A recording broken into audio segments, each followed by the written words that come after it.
The following program is presented in its original form. It may contain some content that does not reflect Hirotaka or Raju Nihon's corporate views and may not be suitable for all viewers. WRW characters are online nerds with entitlement issues and believe that they have a say in anything produced by their worship.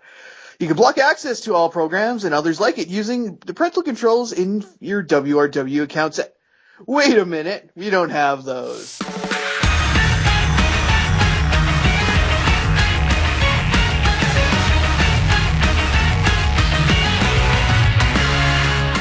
Enough is enough, and it's time for a change on WRW episode 82. Hey folks, this is Visible Ninja, aka Metal Symphony, and we're rocking it tonight on Raju Nihon's one and only Relative Podcast, WRW. Joining me as always is the chair, Wheelchair 21. Yes, I am here, I am rolling, and, well, let's just hope we ride the rails well and don't go crashing, like Tokyuger. And I'm sure most of our wrestling fans have no idea what the hell a Tokyuger is. So let's just continue right on trucking with a little bit of news. And we got some interesting word out of WWE this past week. It looks like corporate's not taking kindly to fans showing up to Raw dressed as, well, retro WWE All-Stars, particularly Hulk Hogan, Macho Man, and such. As a group who had actually purchased front row tickets, were told just minutes into Raw to come backstage with security and were immediately told to change out of their costumes for whatever reason. God only knows why, because, you know, you see guys in costume there all the time, which is really kind of wondering why WWE might be getting skittish now about that kind of thing. Remains to be seen. This also follows on a recent report later on in the week that a man attending the SmackDown tapings had his pro Daniel Bryan sign removed by security. So yeah, is WWE trying to cover up something, or are they just trying to keep the fans from getting all antsy? You know, it doesn't help with all the CM Punk calls, you know. As we all know, Kevin Nash is actually going into the WWE Hall of Fame this year, but the question is arisen. Is he going in as Kevin Nash, or is he going in as Diesel? As supposedly, according to WWE policy, he could be entered in under either name, or possibly both at the same time. Apparently, supposedly, a video package was created recently for the Diesel gimmick. But some people are speculating that it's just going to be rolled together into a general kind of Nash video package. But it still remains, will he be entered in as Kevin Nash, the man, or will he be entered in as Diesel, which is the gimmick he's mainly known for in the WWE, for jumping ship to WCW, to be part of the Outsiders and later the end. But Kevin Nash is big sexy. Oh wait, they're inducting that in as NWO most likely next year. Probably, yeah, when the NWO as a whole probably gets inducted, so. Yeah, there's that. Elsewhere, it looks like we're getting some rumors out of the upcoming WWE, as apparently Brock Lesnar is rumored to be close to signing a new, long-ish, it's unclear at this time, term deal with WWE. As a result, there are some speculation from inside and very credible sources that Lesnar might wind up retaining his title at WrestleMania. Now, if this happens, odds are there would be a long-going feud between Reigns and Lesnar set up because of this. Elsewhere, it looks like Sheamus will be making his return, once again, supposedly, due to inside and apparently very reliable resources, that he'll be making his return during the Intercontinental Ladder match at WrestleMania. And supposedly, it's going to come down to him and Daniel Bryan. And supposedly, Sheamus will wind up screwing over Daniel Bryan to get the title. This will, of course, set up a new feud between the now heel Sheamus and the face Daniel Bryan. Of course, it remains to be seen if this is actually going to happen, but if it does, it might turn out to be pretty damn interesting, if you ask me, because that feud could actually have quite a bit of gas in it. Elsewhere, I have a bit of gas. Oh, God. You really had to, didn't you? Yes. Just like my U.S. ride my dick. Really? Been saving that one for 17 years. Oh, boy. Yeah, I love having to deal with pop-ups while I'm trying to read the news. Thank you very much. Saving us some time. Not you, but... Okay, pretty much WWE has officially announced that former WWF Lightweight Heavyweight Champion Tatsumi Fujiyami is coming into this year's Hall of Fame as well. So it's good to hear another guy joining the Hall of Fame. This is probably the last one to join, so they have a pretty solid roster this year. I'd say not as star-studded as last year, but, it's still fairly solid, and I'm actually can't wait to see the highlights from the ceremony. Actually, I might wind up seeing the ceremony period, so it's going to be kind of interesting to see what happens there. Elsewhere, it looks like more extras are apparently getting hired for WrestleMania 31. And once again, thank you very much, Pop-Ups, for making me not read the story that I want. Okay, there we go. Really need to get ad block on this damn thing. Would you like to hear pseudo-breaking news? Oh, yes, sure. New TNA champion. Yay! Kurt Angle. England. Okay, apparently some new news has come out regarding the extras being hired on for WrestleMania 31. As previously reported, that WWE is working with an LA-based casting agency looking for extras to play not only soldiers, supposedly for Rusev's entry, but apparently as well for scarecrows, which are probably going to be for Bray Wyatt's or Sting's entry. But most people are speculating it'll be for Sting's entry. Now, apparently, it turns out that a lot of these extras are going to be playing both roles, both as soldiers and scarecrows, apparently in an effort to save money. The extras apparently are going to be paid $1,100 for a total of 3 days' work, and are required to be males between the ages of 23 and 33 with no facial hair. Now, it should be interesting to see what they're actually used for, as WrestleMania always has been one for very ostentatious and kind of very interesting-looking entrances. I particularly remember both Triple H's entry from last year's WrestleMania, where he was donned out in the full King of Kings armor regalia, flanked by some white bitches. One of them was actually African American. I can't really remember that one, but I'm gonna okay. It was Sasha Banks. Well, she's African / Chinese / Latino, isn't she? I don't know. She's a thing. But anyways, yeah, flanked, or even his entry there in I can't remember the WrestleMania. It's one of the ones where he faced Taker that was really. Where he had Castle Grayskull.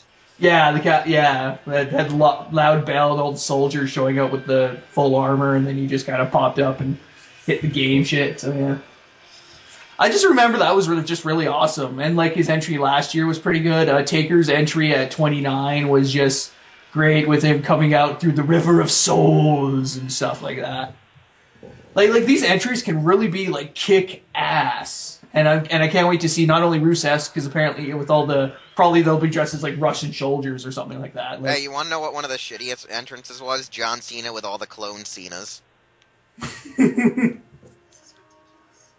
I shit thee not. I believe you. Anyways, that's about it for the news this week. It's been a fairly light week, which is weird going into WrestleMania coming up. But I guess, Wheelchair, any comments on any of the news stories? I think the best highlight is that possible WrestleMania news. I mean, Sheamus and Bryan at it again. Sheamus becoming IC champion.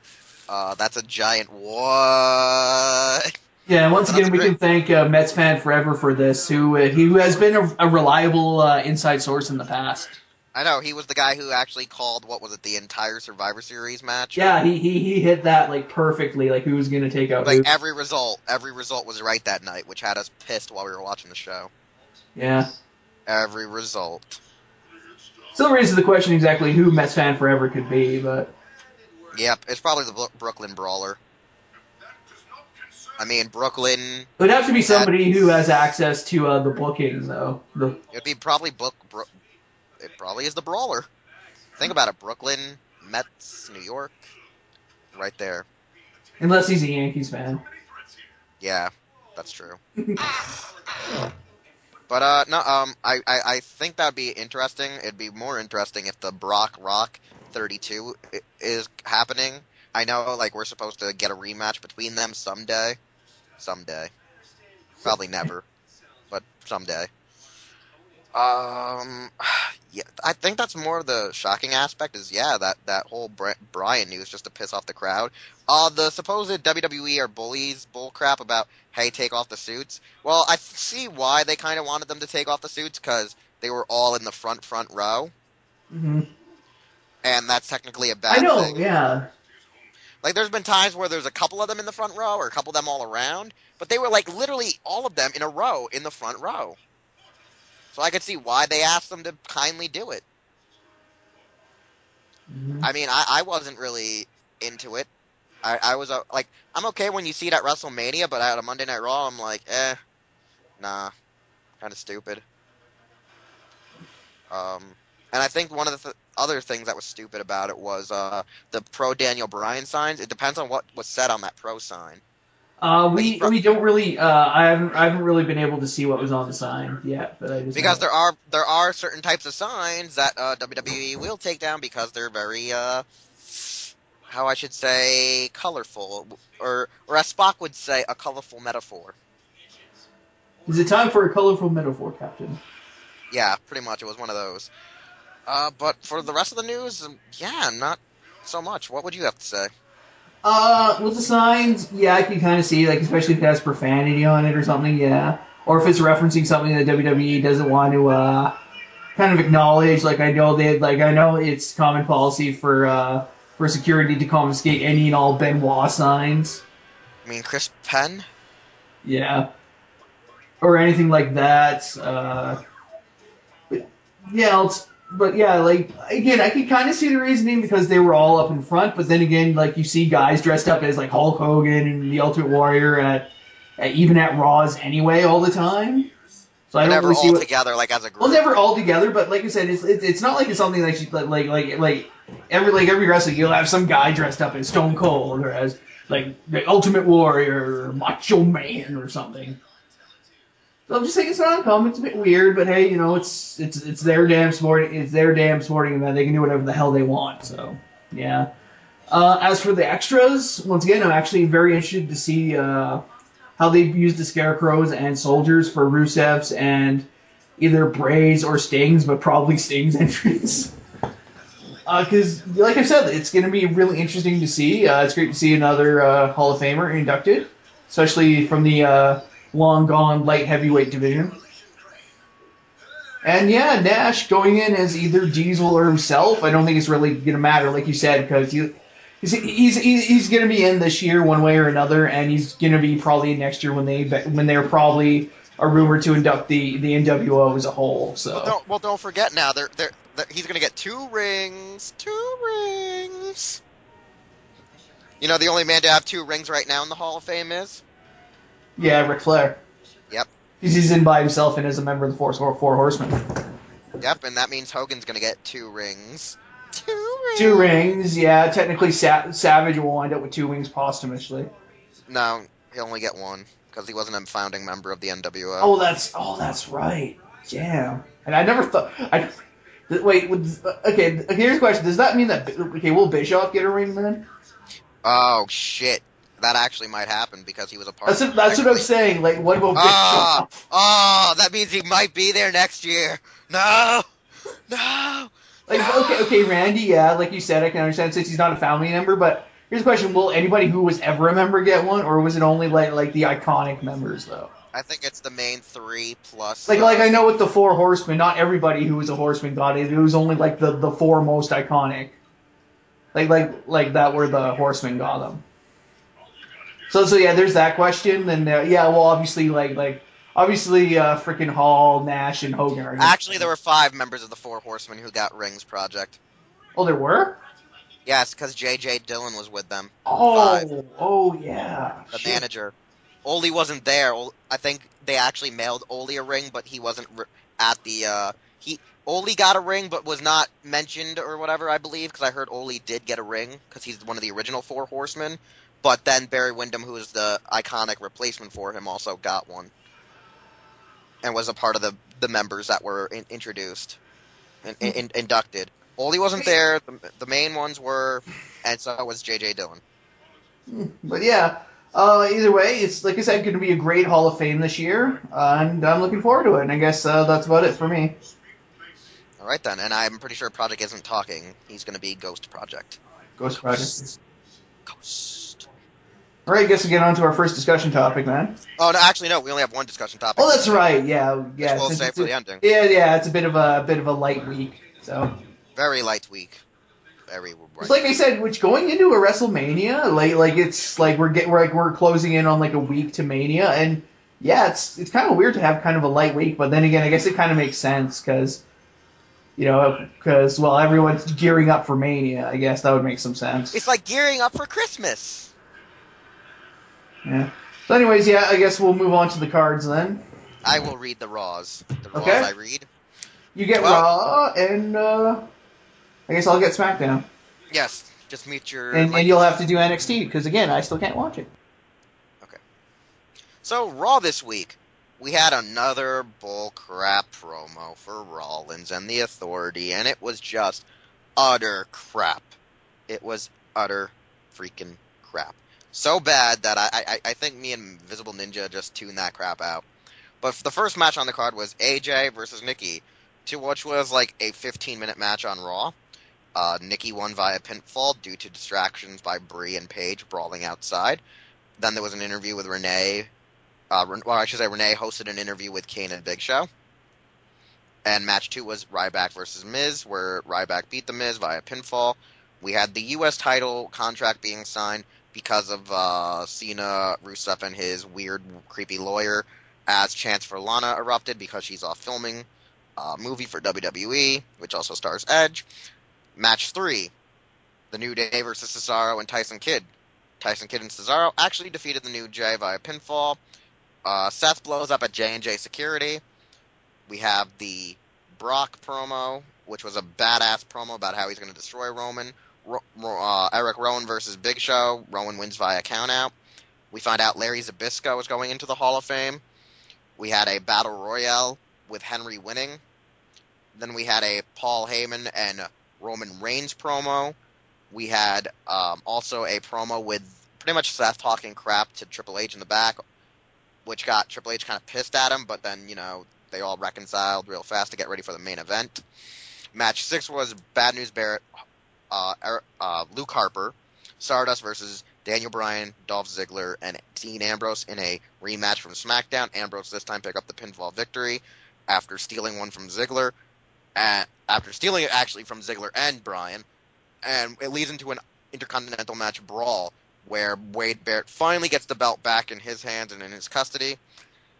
And match 7 never actually happens between Orton and Seth Rollins because the Authority's about to pretty much Nexus his ass until, Sting shows up and saves the day. To which everyone was surprised because Sting was in game mode. Like, uber game mode when he beat the crap out of the Authority with Orton. And it was amazing!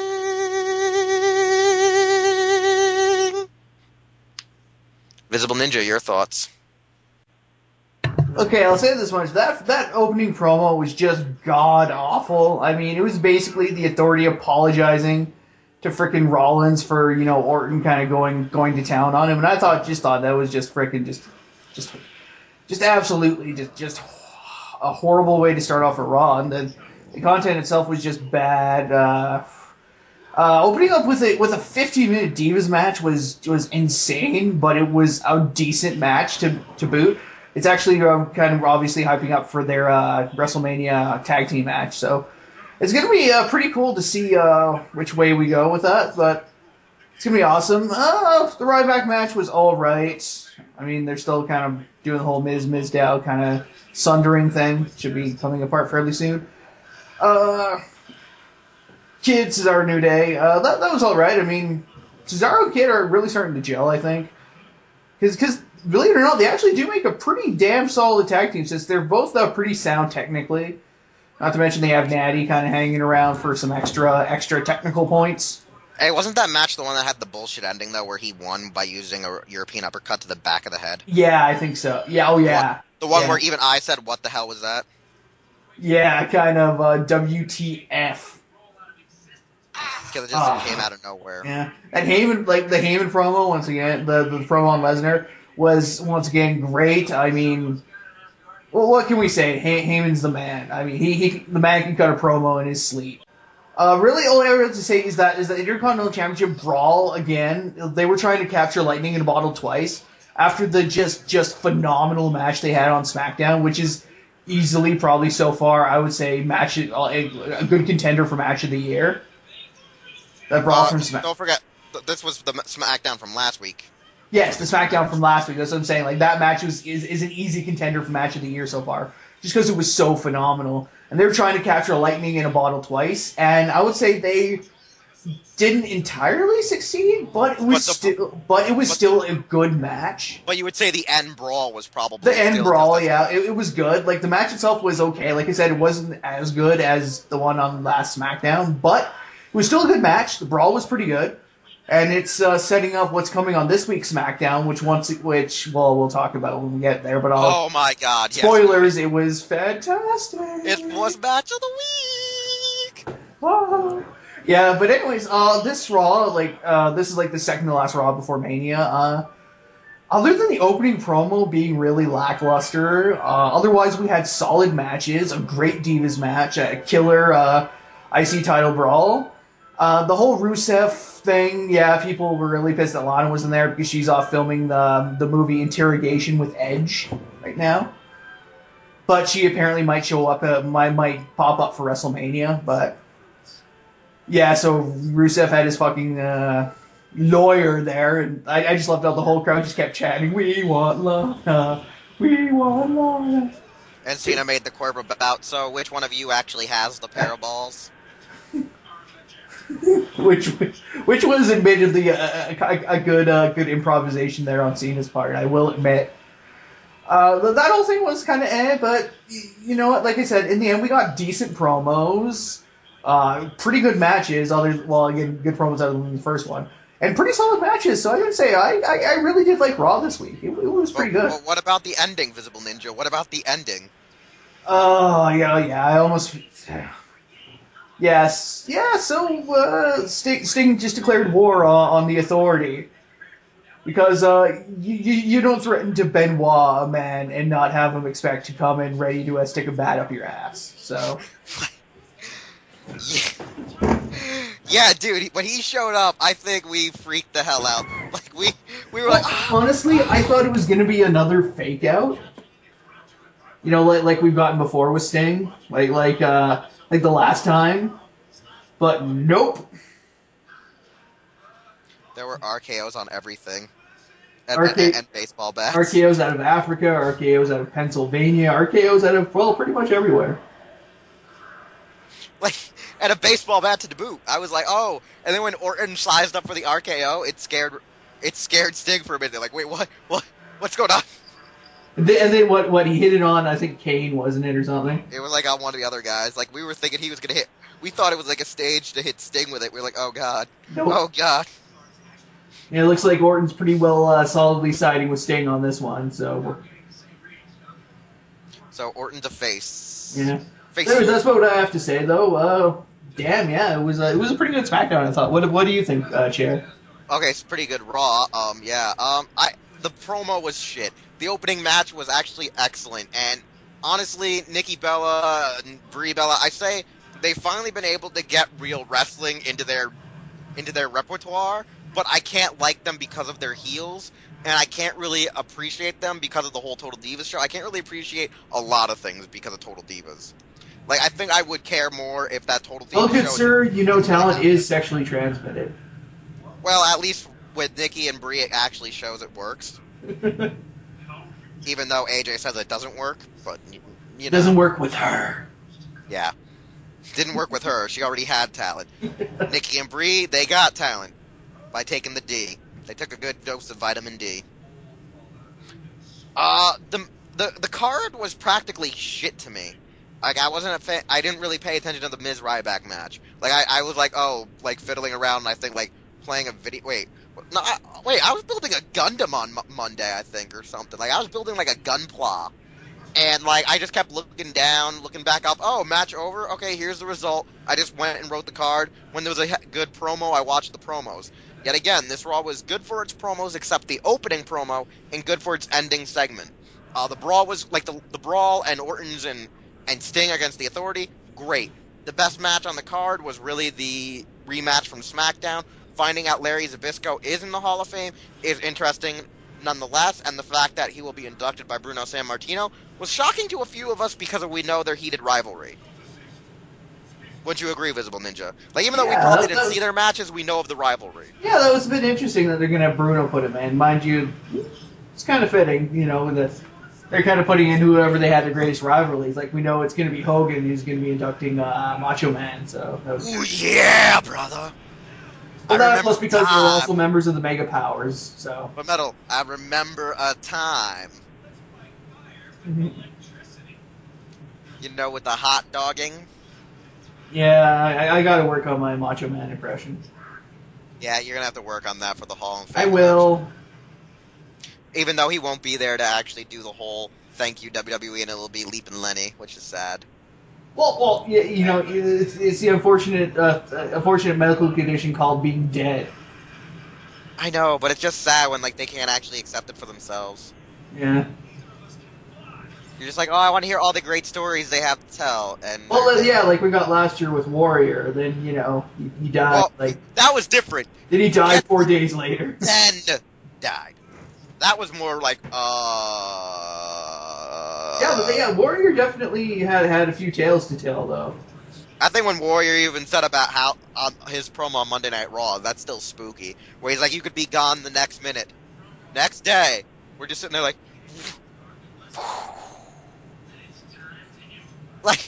like we were just mind blown. I think you and me were like sitting Yeah, there like for a moment. holy, like shit, like yeah. The next day, like he died of what was it?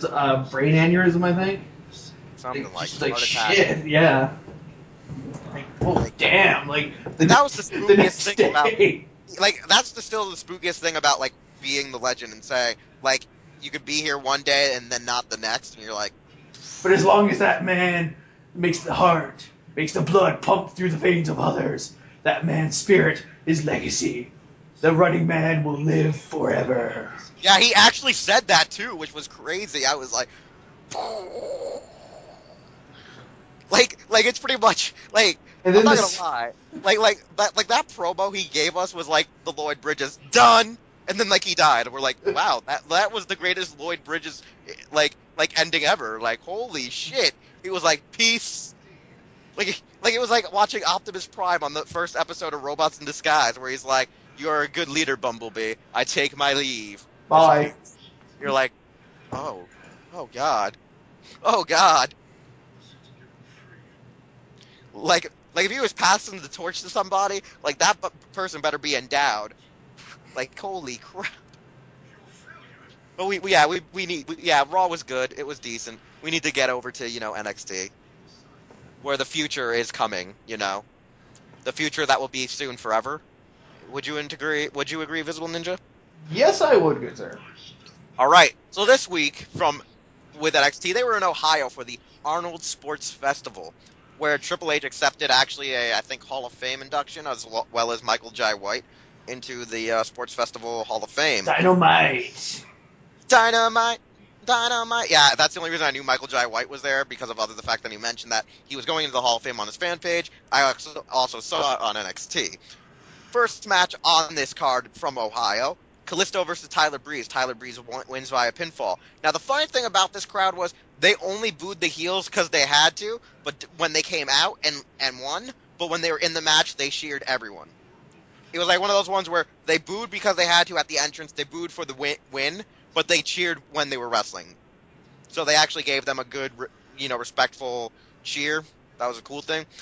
We had main event hype of Alex Riley versus Kevin Owens. A promo at what happened at the Arnold Sports Festival. We had a promo between Baylor and Alex Riley. Match 2 was Blake from Blake and Wesley, or Blake and Hunter. I forget what they're called. They're the tag team champions of NXT versus Colin Cassidy from, I like to call them Team Soft. Blake actually wins via pinfall because Colin almost big booted Carmella out of the ring because she was trying to, save them because the other Murphy was causing a distraction, so Carmella tried to stop him. Match 3, Alexa Bliss takes on Sasha Banks in her home field advantage.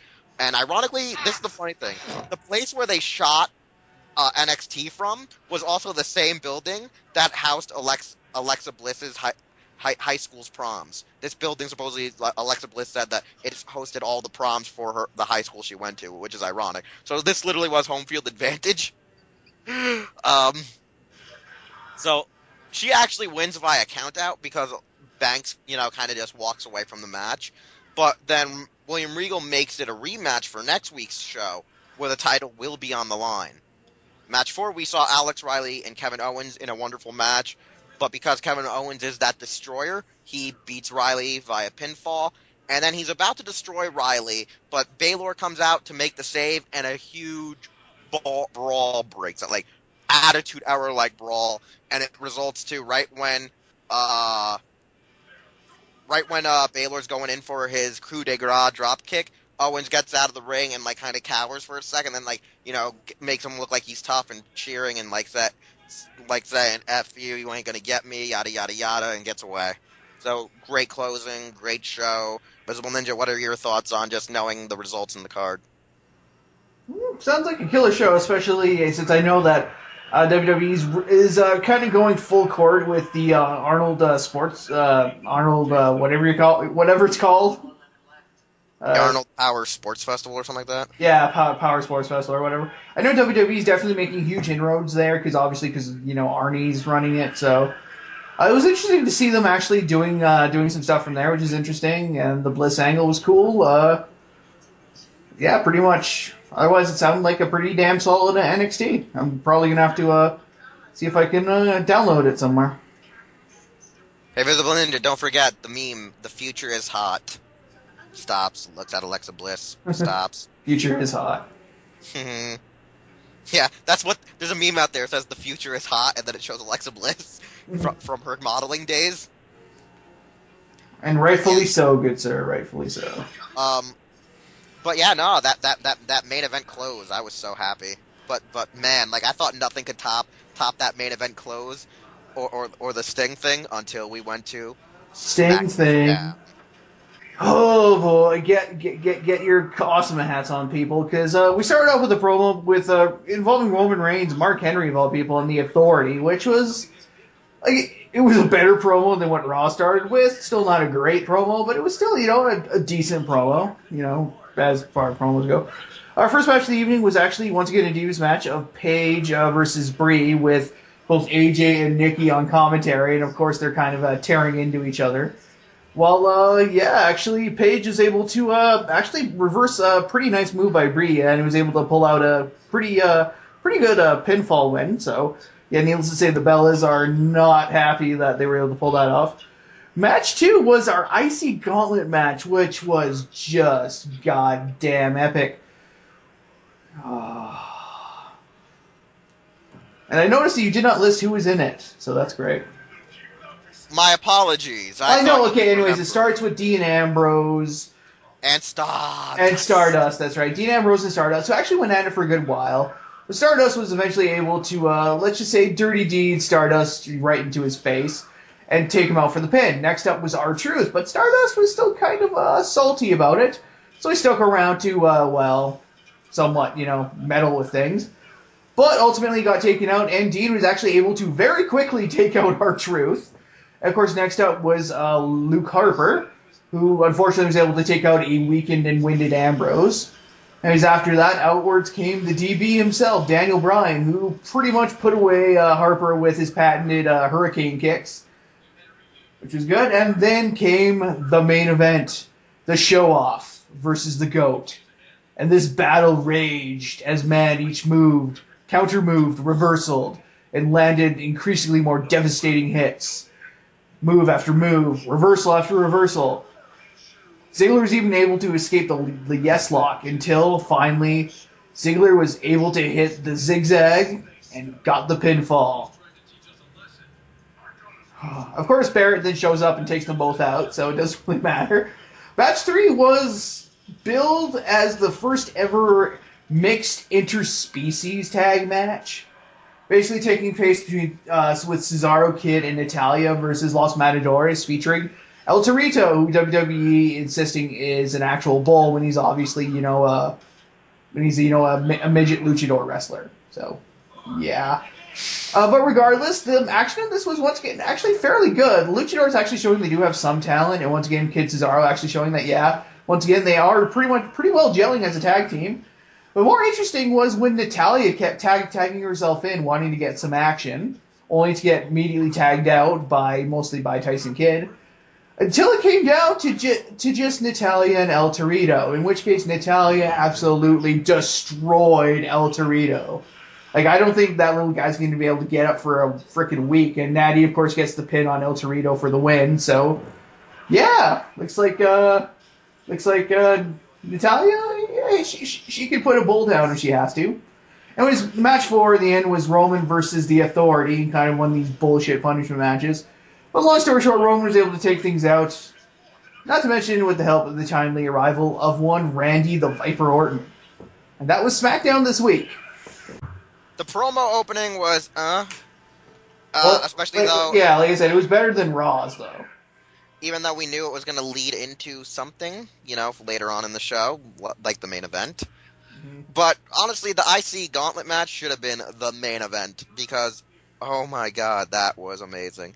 Like, the fact that you made that the entire, they literally made that the last half hour of the 9 o'clock showing, and it went all the way up until, it went all the way from, 8:30 to, 9:20.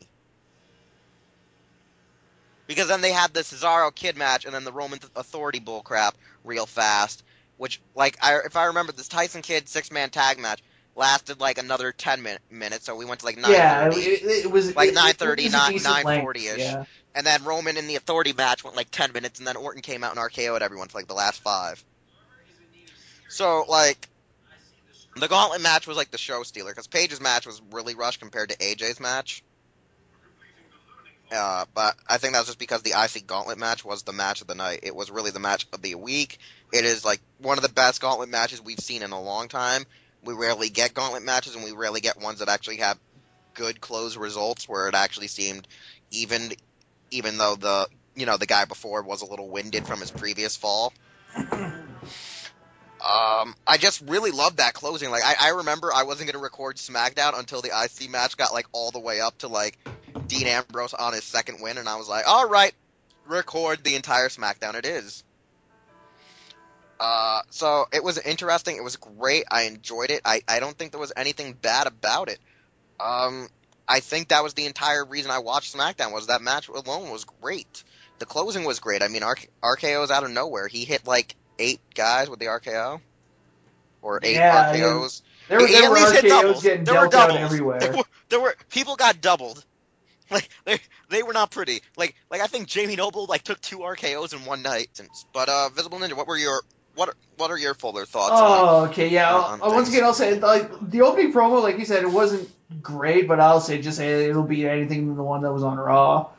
Opening with the Divas match again, great, and it was actually a fairly decent one. I really loved the biting commentary between AJ and Nikki on on headset because it was just great. Just the two of them just bantering all while Paige and Brie were pretty much destroying each other. Of course, Paige in the end was able to pull it out, but yeah, even after Brie kicks it into Brie mode, that obviously wasn't enough, which was interesting. Then the IC title match, which is we'll just call it right now. It was match of the week. It was just an absolutely stellar match that started out strong, but only just kept getting better and better until in the end we had two giants going at it, and they were just playing off each other so well. It was just insane. The interspecies match was actually, once again, surprisingly decent, with Natty pretty much, putting El Torito in his place and all but shoving him in a meat grinder. Dude, my favorite part was she actually hit him with a sit-out powerbomb, but, before that, she was just, clocking him with her basic elbows, and I'm just sitting here even though I know she's fighting a, small person, at the same time, that was just as devastating due to the...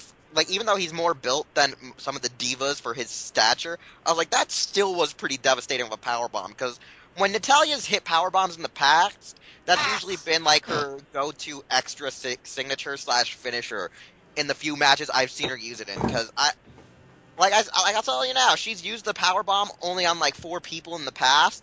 One was Beth Phoenix, the other was Eve Torres, and the other 2 were Michelle McCool and Layla. So when Natalya busts out power bombs, it's only on people can actually go that distance. So since she was, fighting a man, I could see why she brought out the power bomb. Mm-hmm. That was devastating. I think when she hit that power bomb, I was like, see, Natalya, you need to be more of a power top. Well, yeah, that's That's the thing. Natty can really pour on the power when she needs to, because she was a weightlifter after all. So I don't know why, but I think I'd be a little bit more turned on if she was a little bit more, not muscular cut, but I mean, like, if she was a little more, at least, buffed. yeah. Well, hey, at least she's dressing more feminine these days. So at least Oh yeah, that's one of the best parts. Natalia's actually looking like a woman. which is definitely a plus. Oh yeah. But Visible Ninja, what would you say would be Superstar of the Week? I would say Mr. Gauntlet Man? Mr. Gauntlet Man, Dolphy Ziggy's? Dolphy Ziggy's? Ziggy's. I would definitely agree with that, yeah. Because I know we didn't talk about this pre-production, but Ziggy. Ziggy. I would definitely agree with that, because, like, not only was he able to, he took Bryan down, and, like, I know Diane was probably spent a little energy taking down Harper, but the way the two guys were going at it, it was just great. I mean, like I said, that match had told a really great story, and, like, just all, like I said, the reversals and the counter moves, and just the moves these guys were busting on each other, but they were still coming back for more. Especially when Daniel got that backslide on Ziggler, and he was fighting on it, but he nailed it. But Ziggler was able to kick out and give him the zigzag for the win. Oh man, that was. Oh. I want to say something, but let's just say I may have gotten wood from that. That match was like pure not in a homosexual way, but like in a guy boner way. Dude, it was a full testosterone match, man. That match was like you just wanted more. You were like, give us more match, more matches. Like that match in the that gauntlet match. I can say this right now. They could have made the entire show just based on that final result of Ziggler Bryan for an entire hour, and I would not have cared if they went like, okay, no interspecies match. We're just gonna keep carrying this match. Then the Roman Reigns thing with the Orton RKO's. I'm good. I'd have been like,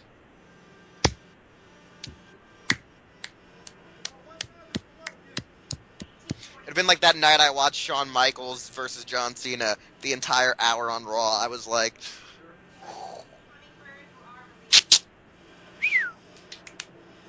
that was just beautiful. Visible Ninja, if you've never seen that match on Raw, look that up. That match is like the match of all time. It was. But yeah, Ziggler, man. Like, he and Daniel Bryan are just making this feud so much more interesting. That's why Ziggler is, like, the dude for this week. I mean, he's done so much work, let alone Daniel Bryan carrying the IC division for this whole feud. I literally thought that this was going to be stupid, but then it got more entertaining, more outrageous, and more exhilarating with the matches. And I'm just sitting here like, continue to impress me. Continue! There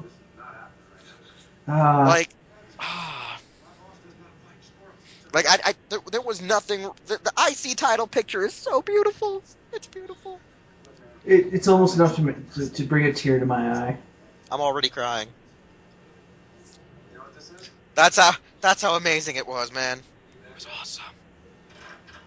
But Visible Ninja, I think we should talk about our discussion, because while the mid-card looks amazing, the main event picture is getting booed. Why is it getting booed, Visible Ninja? Why don't you tell me the reason why? Because some people are hating on the rains. They don't like when it rains. Because they don't want rain. That's quite appropriate. Yep, they're pissed when it pours, man. Because when it rains, it pours. But, the funniest thing is, with all this backlash toward Roman Reigns, there's been a lot of stuff that wrestlers have been generically saying for it. They believe Reigns is technically one of the guys that you can build the company around. You can build the company around, and you can help use to mold the company, because he is a powerhouse. He's not very charismatic, but the way they built him up thus far, there is just the aura of the hype around him that people got pissed at. People kind of hated that he may or may not have technically that Goldberg hype. People may not like that he's not a good, ring promo guy. People are kind of pissed that they resulted into making him be 5 moves of doom like Cena. I can see that and understand that. But with the hype he's had, he deserves the push he's gotten. So let's go look at some quotes from Santino, Chris Jericho, and Mark Henry. Shall we, Visible Ninja? Yeah. First off, let's listen to what Santino has to say about Roman Reigns. Roman Reigns is the future. I see everybody saying that. Oh, they're pushing and shoving down our throats. You complained for 10 years that you wanted something new, and here it is, and yet you're still complaining. He's a high-caliber athlete, a very nice guy, very locker-room-oriented guy. The industry is going to be in good hands. Jericho. This is what Jericho said. Look, like I've said before, if you're going to give somebody a shot, give them a shot. There have been tons of guys who, when they've been put into the main event at WrestleMania, might not have been, quote, unquote, ready. Who's to say who's ready and who's not? Let's see how the crowd reacts when they get there. But all I know is that Roman Reigns was everybody's favorite guy until the Royal Rumble, and then everyone turned on Roman Reigns. It's so funny how 2 days before and the year before, everybody loved Roman. Everybody. All the fans did. And don't tell me that you didn't because they were all saying Roman Reigns, Roman Reigns, Roman Reigns what? Daniel Bryan didn't win the Royal Rumble. We hate Roman Reigns, boo. And meanwhile, ever since then, we did house shows in Calgary and Edmonton, and it was like Beatlemania. They were going nuts for him. And that was a week after the Royal Rumble. So I think that he is ready as much as anyone can be ready in this day and age. So let's see how it goes. The match he had with Bryan at Fastlane was incredible. And you can't tell me that it was all because of Daniel Bryan, really? Because I've always heard in the business that it takes two. And I think I've proven myself to be a fairly decent worker, so if I'm telling you it takes two, I think every fan should shut the hell up and listen to what I'm saying. He did a great job of living up to his end of the bargain, and he'll do the same at WrestleMania. They will leave no stone unturned to make that a great match. That will get all the benefits, all the bells and whistles, and as long as they can hold it together, I think it's going to go great. Yeah, so those are 2 quotes. And now here's Henry. And this is where Henry actually talks about a few things. He says that for a person like him, the match he had at WrestleMania 22 changed Mark Henry because it helped propel him where he is today. Henry says it took him almost 18 years to feel where Roman Reigns is at now. He said he's always loved wrestling, but to him it took it a while longer for him to feel like he belonged. Where Roman Reigns knows he belongs because he had the generational, relatives in the business. He also has, them supporting them. He has them supporting him, and they've been helping teach him and mold him, as well as others in the company are teaching him, It's not just because he's a generational. The generation helps him, but whatever. He's kind of targeting that. But this is what also Henry said. If Roman attacks Brock the way he did at Bryan at Fastlane, then he can do big things. People will run off the mouth on what people should do. I believe people should sit back and enjoy if they don't. Like, what they're seeing, tune them out. Okay, here's the actual quote. Fans have to realize that as big of an impact that they have on the industry, they're not calling the shots. They should just sit back and enjoy the show. When fans go to football games, they're not the ones calling the plays. There's a different mentality with the fan base nowadays where the fans are reacting before storylines even have a chance to play out. People are commenting before stuff even happens. There used to be a time where the anticipation grew so much that anticipation suspended everything else. However, the anticipation has lessened in today's day and age because of the information and media surrounding the company. Roman Reigns can definitely be the top guy in WWE, but he has to have a thicker skin and not worry so much about what the critics are saying. So like I said, Henry's literally stating that, one, Roman's the guy. He has the support, and for someone like him, Henry didn't feel like he had the support until like the last couple of years, like the last 10 years. So when you see a guy like Henry say that you the future, and we believe Henry should have had more belts, you see shit's going down. Santino, who is a great workhorse and a great person, says he's a great guy. Jericho says he's a great guy. But what do you have to say about their quotes, and what do you have to say about the fans hating him? Yeah, I'll definitely agree that it's kind of complete BS because, like I said, like I've said before, the IWC's problem is that essentially at any one time they can only have one, I would say, designated golden boy at any one time. Despite the fact, obviously there are a lot of wrestlers that the IWC obviously favors, but when it comes to ones that the IWC believes should, always win no matter what all the time, There's only one at any one time, and that's currently Daniel Bryan. Don't get me wrong, like, once again, he's a goddamn phenomenal wrestler, and he deserves, all the stuff he gets, but the thing with Reigns is, it's just completely petty bullshit. It's just because, like, Bryan didn't win the Rumble. Oh, well, like we said, last year they would have given anything to have Reigns win the Rumble. But suddenly they turn on him just because, he doesn't exactly have the best mic skills. He's not the freaking GOAT. He's freaking Leomon. I mean, damn it. Damn it. And I also kind of agree that, like these days, because of all the media buzz and all the fact that kayfabe basically does not exist anymore, the fans have become even more jaded and cynical, and I would even venture to say assholeish. Basically, they've become less tolerant of things that used to be the norm, and they are far, far more vocal about what they don't like these days. It's like one of those things where, like, they don't, like, the IWC doesn't know really what it likes anymore, but they certainly will pipe up with what they don't like, which currently is Roman being in the main title picture. Okay, so no, I'll agree. Like, the thing is with the IWC, we don't know what we like anymore. I like a lot of things. I mean, I know a lot of fans who have a lot of likes.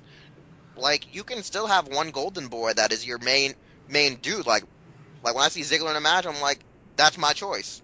That's my choice, but here are the other choices I have to win. Like, I know Ziggler may not win even when the odds are against him, but I'm like, okay, so Ziggler is my always go-to guy, but here are the other picks I have that I know can win it, and I'll be happy if they win as well. So it's like the ladder match. Oh, Daniel Bryan's in it, but I'd rather see Ziggler win it, because if they're not going to give the main belt to Ziggler, then give it to him. Now, if they're not going to give the main belt to Bryan, give it to him as well. Give it to Dean. They all are well-deserving IC champions, and I feel it will make the show interesting. I see this thing with Roman Reigns. I'm like, Roman Reigns deserves a push. Yes, I agree he's a little bit green for it. I mean, Batista and Cena had to go around at least 2 different Royal Rumbles till they finally got in the main event spot, I believe. Like, John Cena and Batista were in the Royal Rumble for 2003, and they were also in the 2004 Royal Rumble. But, neither of them got into the main event status until 2005, when Batista won, and then John Cena went on to fight JBL at the main event of WrestleMania, as well as Batista went on to defeat Triple H at the main event of WrestleMania 21. So, yeah, they had 2 years before Batista and Cena got picked up for, shits and giggles. Randy Orton had, 2 years before he got a main belt. So, Roman, right? Roman's first Royal Rumble was last year. This was his second Royal Rumble, so he's a little bit an early bloomer, but they were capitalizing. In fairness, in his first appearance, he did break the record for most eliminations. But yeah, that's true. But here's the thing: he did not win, but he broke the record. At his Survivor Series debut, he took out an entire group of 4 guys. So at Survivor Series, takes out an entire group of 4. Next Royal Rumble, takes out breaks a record. So. He has his first match one of his first matches at TLC. Royal Rumble, he wasn't featured in a match. No Way Out, he's featured in a match. Or I should say, Elimination Chamber. WrestleMania, they win. Him and the Shield win at WrestleMania. They go on. They win the tag team titles. They've held the tag team titles to U.S. titles for a long time. You get to Survivor Series. He clears out almost an entire team. Remember Invisible Ninja? All by himself. Mm-hmm. What was it? At the Royal Rumble, breaks the record. At Elimination Chamber, him and the guys have a great match with the Wyatt family. They lose, but still a great match. WrestleMania, they clear out the Authority real fast. Road Dogg and Billy Gunn and Kane. Great rivalry with Evolution, and we were still cheering the Shield. Even when the Shield broke up, we were still cheering Roman. We were still cheering Dean. And I don't understand, because he was in the main event, and out of nowhere, by the end of the year, we start hating Roman, and by the time Daniel Bryan comes back, you're overly hating Roman? It makes no sense. We were riding the Roman hype train for a year and a half. Mm-hmm. And it died faster than it died quicker than John Cena's hype died. So I'm sitting here like he had his chance. He's got his chance built up, and let's just see if it works. It's done wonders. I mean, Daniel Bryan helped get people to start still cheering for Roman. Most of the IWC is still saying no, no, no. If you're not cheering with us, you against us. And it's a very tough time. I believe that a lot of the things that people are saying are true. He deserves to have a push. You deserve to see how he has his match with Brock Lesnar. Now, Brock Lesnar isn't re-signing, and Brock Lesnar is going to be a dick, and the match is going to suck. Then we're going to have a problem. Then people are going to really be booing Roman if Brock isn't going to, do his best in this match to help push Roman. If Brock is going to actually win the title back, that's going to be even more shocking. So I don't know what to say about this. Do you actually believe with the rumors that Lesnar will retain? See, that's the problem. Is it's exactly that, just rumors. But again, unfortunately, like I can believe the part about Lesnar possibly signing a new longer deal. I mean, I can definitely see that. But then again, like it's really hard to say either way because Lesnar's obviously a beast, but the problem is he isn't a very visible champion. So I get the feeling that if Lesnar does sign on again, I think he would be better used if Roman wins it, but then it kicks off this rivalry between him and Lesnar, with maybe Lesnar trying to win the title back at whatever the next pay-per-view is. I can't remember. Extreme Rules. Extreme Rules. Wanting to get it back at Extreme Rules and making it like an Extreme Rules match. And, this kicks off maybe a long-standing rivalry between the two, which could be really good because we've got Lesnar, who's proven to be a beast, who can destroy careers. And then we have Reigns, who's this rising star who not only has the pedigree, but he also has the talent. He just doesn't have the mic skill. Mind you, technically neither really does Lesnar, which is why he has Heyman as a mouthpiece. So it could make for good stuff. I don't know. I'm kind of just, I know we're not doing our WrestleMania predictions yet, but I'm just hoping that Reigns will get it, but it'll start off a great rivalry between the two of them. But don't forget, but for all we know, like I said, Lesnar's going to retain, but Reigns is still going to keep after him about it. So but don't forget what next week's show is all about.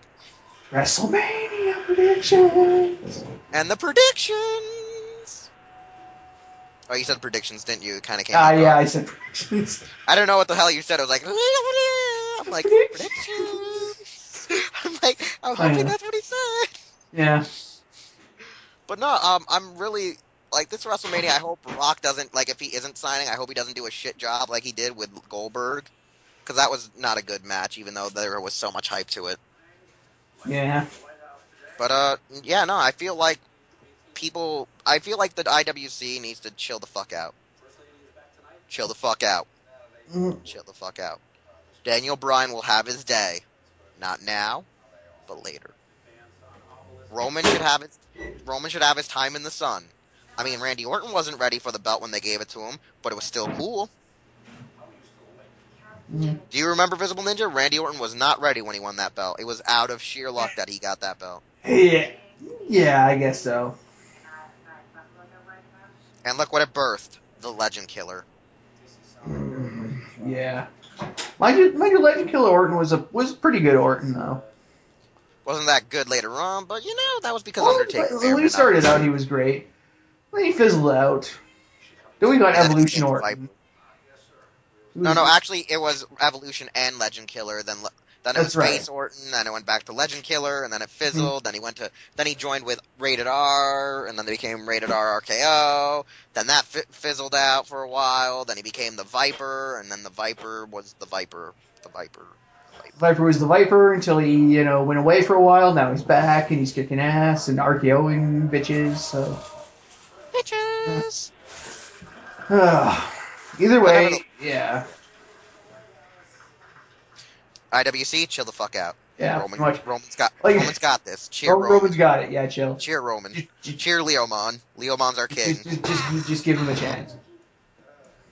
We gave him a chance. All right. Well, I guess that's about it for this episode of WRW number 82. It was interesting talk about really just an absolutely phenomenal SmackDown and a pretty good Raw. Not great, but pretty good, and a pretty nice sounding NXT.